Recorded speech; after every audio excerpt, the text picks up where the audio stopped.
হত্যা চালাচ্ছে এবং আরও অনেককে গুপ্ত হত্যার হুমকি দিচ্ছে। আমরা জানি এ ধরনের গুপ্ত হত্যা কারা করে। আজ থেকে 2 দিন আগে বুদ্ধিজীবী দিবস ছিল, শহীদ বুদ্ধিজীবী দিবস। আপনারা জানেন যে পরাজিত হবার আগে পাকিস্তানি হানাদার বাহিনীও এভাবে আমাদেরকে মেধাহীন করার ষড়যন্ত্র করেছিল। ঠিক একইভাবে পরাজিত হবার পরে ফ্যাসিস্ট নিষিদ্ধ আওয়ামী লীগও আমাদেরকে নেতৃত্বহীন করার জন্য এ ধরনের একটি ন্যাক্কারজনক ঘটনা ঘটিয়েছে। তবে বাংলাদেশের মানুষ ঐক্যবদ্ধ আছে।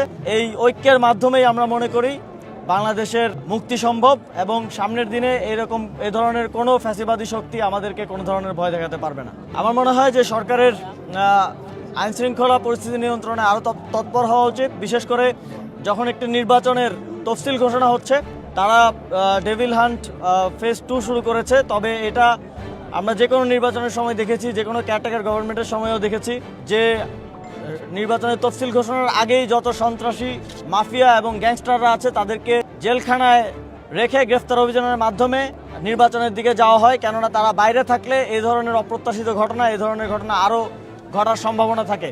এক্ষেত্রে আমাদের সরকারের প্রতি আহ্বান থাকবে যে ডেভিল হান্ট ফেজ 2 তারা শুরু করেছেন, তারা যেসব সন্ত্রাসীদের ক্রিমিনাল রেকর্ড আছে তাদের রেকর্ড দেখে এবং যারা চিহ্নিত মাফিয়া এবং গ্যাংস্টার আছে তাদেরকে জেলের ভিতরে ভরে তারপরে নির্বাচনের দিকে যাক, তাহলে একটি সুষ্ঠু নির্বাচন সম্ভব।